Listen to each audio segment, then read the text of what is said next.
Breaking news. BRS నుంచి కవితను suspend చేసిన తరువాత కవిత రాజకీయ పయనం ఏ విధంగా ఉండబోతోంది అనే చర్చ జరుగుతోంది. అయితే కవిత పార్టీతో పూర్తిగా తెగదెంపులు చేసుకునే దిశగా అడుగులు వేస్తున్నట్టుగా సమాచారం అందుతోంది. ఎమ్మెల్సీ పదవికి కూడా కవిత ఇప్పుడు రాజీనామా చేయబోతున్నట్టుగా తెలుస్తోంది. పార్టీ నుంచి సస్పెండ్ చేయడంతో ఎమ్మెల్సీ పదవిని కూడా కవిత వదులుకునే అవకాశం ఉన్నట్టుగా తెలుస్తోంది. స్పీకర్ ఫార్మాట్లోనే ఆమె రాజీనామా పత్రాన్ని అందజేస్తారు అని కవిత అనుచరులు చెబుతున్నారు. రేపు మండలి చైర్మన్ ను కవిత కలిసే అవకాశం ఉన్నట్టుగా తెలుస్తోంది. కవిత నివాసం దగ్గర తాజా పరిస్థితిని మా ప్రతినిధి సాగర్ అందిస్తారు.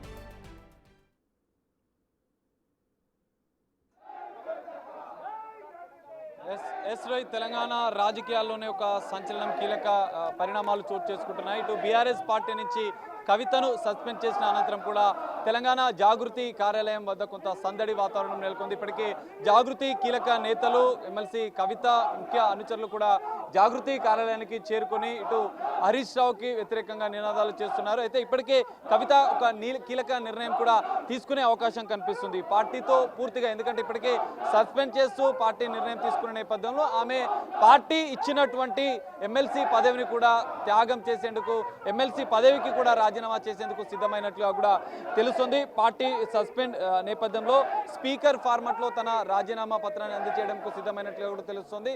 సో మరి రేపు స్పీకర్ ఫార్మాట్లో రాజీనామా పత్రాన్ని మండలి చైర్మన్ కలిసి ఇచ్చే అవకాశం కూడా కనిపిస్తుంది. సో ఈ నేపథ్యంలో తెలంగాణ జాగృతి కార్యాలయంలో ఒక సందడి వాతావరణం. కవితకు అడ్డు ఎవరు అంటూ కూడా కొన్ని నినాదాలు చేస్తూ కొంత కార్యకర్తలు నినాదాలు చేస్తున్న పరిస్థితి కనిపిస్తుంది. కవితకు అడ్డు వస్తే మేము ఊరుకునేది లేదు అంటూ కూడా ఇటు జాగృతి కార్యకర్తలు నినాదాలు చేస్తున్న పరిస్థితి. సో వందలాది మంది కార్యకర్తలు తెలంగాణ జాగృతి కార్యాలయానికి చేరుకుంటున్నారు.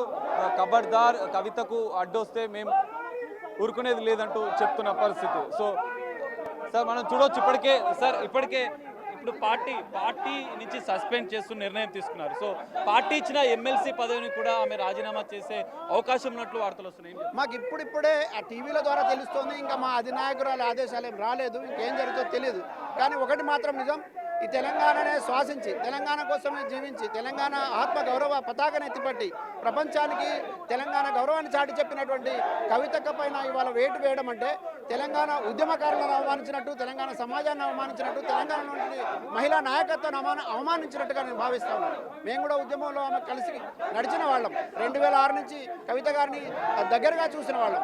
ఆమె వ్యక్తిత్వాన్ని కించపరిచి, ఆమె వ్యక్తిత్వాన్ని కించపరచడం కాకుండా తప్పుడు ప్రచారాలు చేసి, ఆమె పైన అబద్ధ ప్రచారాలు చేయించి, పార్టీలో ఉంటూనే కుట్రలు చేసిన వాళ్ళపైన చర్యలు తీసుకోవాల్సింది పోయి ఇవాళ నికార్సుగా నిలబడి ఈ సమాజంలో మహిళలకు ఆత్మగౌరవం కావాలని, తెలంగాణకు ఆత్మగౌరవం కావాలని, ఇక్కడ ఉన్నటువంటి సంస్కృతి సాంప్రదాయాలు గౌరవించబడాలని, ఇక్కడ ఉన్నటువంటి చారిత్రక కట్టడాలు పరిరక్షించబడాలని, తెలంగాణ సమాజం మొత్తం కూడా సగర్వంగా తలెత్తుకొని నిలబడేట్టు ఉండాలని చెప్పి ప్రపంచానికి చాటిన కవిత మీద ఇవాళ ఇట్లాంటి చర్యలు తీసుకోవడం అనేది ఇది అవివేకమైన చర్య, తొందరపాటు చర్య.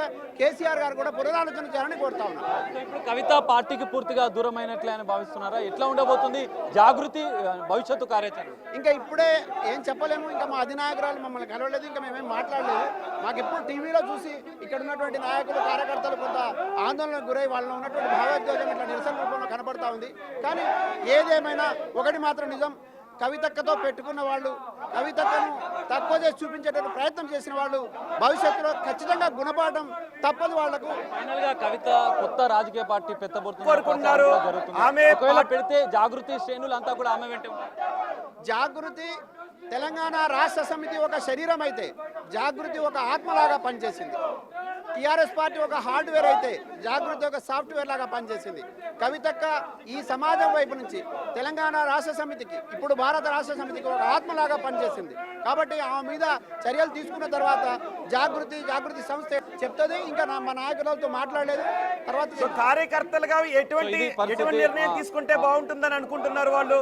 ఇప్పటి వరకు సస్పెండ్ మాత్రమే చేశారు కాబట్టి కవిత పార్టీ సభ్యత్వానికి కవిత రాజీనామా చేయాలి అని జాగృతి శ్రేణులు కోరుకుంటున్నారా? ఎమ్మెల్సీ పదవికి కూడా రాజీనామా చేయాలని జాగృతి శ్రేణులు కోరుకుంటున్నారా? మనం చూడొచ్చు ఇప్పటికే జాగృతి కార్యకర్తలు ఖబర్దార్ లిల్లుపిట్ అంటూ కొన్ని స్లోగన్స్ చేస్తున్నారు. ఎందుకంటే గతంలో కూడా లిల్లీపుట్ అంటూ కూడా కవిత కొన్ని జగదీశ్వర్ రెడ్డి పైన కొన్ని కీలక కామెంట్ చేసిన పరిస్థితి, అగ్గిపెట్ట రావు అంటూ కూడా కొన్ని కీలక స్లోగన్స్ చేస్తున్నారు ఇటు జాగృతి శ్రేణులు. ఎందుకంటే నిజాలు బయట పెడితే ఎందుకు ఇంత కుట్ర చేస్తున్నారు కవిత మీద అంటూ కూడా ఆగ్రహం వ్యక్తం చేస్తూ జాగృతి కార్యకర్తలు కొంత ఆందోళన వ్యక్తం చేస్తున్న పరిస్థితి కనిపిస్తుంది. ఖచ్చితంగా కవితకు అడ్డొస్తే మేము ఊరుకునేది లేదు. ఖబర్దార్ సంతోష్ రావు, ఖబర్దార్ సంతోష్ రావు, ఖబర్దార్ హరీష్ రావు, ఖబర్దార్ లిల్లీపుట్ అంటూ కూడా కొన్ని స్లోగన్స్ చేస్తూ కూడా వాళ్ళు నిరసన వ్యక్తం చేస్తున్నారు. ఖచ్చితంగా మేము కవిత వెంటే ఉంటాం, మా భవిష్యత్తు కార్యాచరణ ఎలాంటి నిర్ణయం తీసుకున్నా కూడా మేము కవిత వెంటే ఉంటామంటూ కూడా ఇటు జాగృతి కార్యకర్తలు చెప్తున్న పరిస్థితి అయితే కనిపిస్తుంది. రోహిత్ సాగర్, మరికొంతమంది జాగృతి నేతలతో కూడా మాట్లాడించే ప్రయత్నం చేయండి. అంటే కవిత ఎటువంటి నిర్ణయం తీసుకున్నా ఆమె వెనకే ఉంటామని అంటూ ఉన్నారు. కానీ ఒకవేళ మీరు సూచన చేయాల్సి వస్తే ఎటువంటి సూచన చేయాలనుకుంటున్నారు జాగృతి నేతలు? మనం చూడొచ్చు ఇప్పటికే స్లోగన్స్ అయితే చేస్తున్నారు. అన్న ఎట్లా ఉండబోతుంది? మీరు కీలక స్లోగన్స్ చేస్తున్నారు. మేము ఇవాళ ఎలాంటి షోకాజ్ నోటీస్ లేకుండా సస్పెండ్ చేయడం చాలా ఇబ్బందికరమైన విషయం. ఎందుకంటే పార్టీకి చాలా ఇబ్బంది. ఎందుకంటే ఒక న్యాయమైన పోరాటం చేస్తున్నటువంటి కవితకు ఇలా పార్టీలో ఇబ్బందికర పరిస్థితులను ప్రశ్నిస్తే ఒక నాయకురాలను ఈ విధంగా సస్పెండ్ చేయడం అని వారి విజ్ఞతకై వదిలేస్తున్నాం. అయినా కానీ మేము భయపడేది లేదు. మా నాయకురాలు ధైర్యవంతురాలు. మేమందరం కవితక్క వెంట జాగృతి నాయకులు ప్రతి జిల్లా నుంచి, మండలం నుంచి, గ్రామం నుంచి అనేక మంది ఫోన్లు చేస్తుంటున్నారు. మేమందరం కవితక్క నాయకత్వంలో పనిచేయడానికి సిద్ధంగా ఉన్నాం. మేమంతా అక్క వెంట నడుస్తామని అందరం చెప్పడం జరుగుతుంది. ఖబర్దార్ సంతోష్ రావు అంటున్నారు, ఖబర్దార్ హరీష్ రావు అని కామెంట్ చేస్తున్నారు. సో కుట్రలు కవిత మీద ఎవరు చేస్తున్నట్టున్నారు? ఇప్పుడు నిన్ననే ప్రెస్ మీట్లో చెప్పడం జరిగింది. పార్టీలో ప్రజలకు ఇబ్బంది జరుగుతుంది, సామాజిక తెలంగాణ రాలేదు అని అక్కగారు చెప్పడం తర్వాత కుట్రలు బన్నీరు. కుట్రలు బన్నిది ఈరోజు సస్పెండ్ దాకా తెచ్చిర్రు. అయినా భయపడేది లేదు. నిరంతరం ప్రజల్లో ఉంటారు. మా నాయకురాలు ప్రజా పోరాటం చేస్తూనే ఉంటారు. చూడొచ్చు ఒక సందడి వాతావరణం అయితే కనిపిస్తుంది. ఖబర్దార్ హరీష్ రావు, ఖబర్దార్ సంతోష్ రావు అంటూ కూడా జాగృతి శ్రేణులు ఇంకా నినాదాలు చేస్తున్న పరిస్థితి. మరికొద్ది సేపట్లో కవిత ఈ అంశం పైన మాట్లాడే అవకాశం కూడా కనిపిస్తుంది. రైట్ సాగర్, కవిత నివాసం దగ్గరకు జాగృతి శ్రేణులు చేరుకొని హరీష్ రావుకు వ్యతిరేకంగా, జగదీష్ రెడ్డికి వ్యతిరేకంగా నినాదాలు చేస్తూ ఉన్నారు. షోకాజ్ నోటీస్ ఇవ్వకుండా సస్పెండ్ చేయడం అప్రజాస్వామికం అంటూ ఉన్నారు. మరి కవిత ఇప్పుడు ఏం చేయబోతున్నారు? కవిత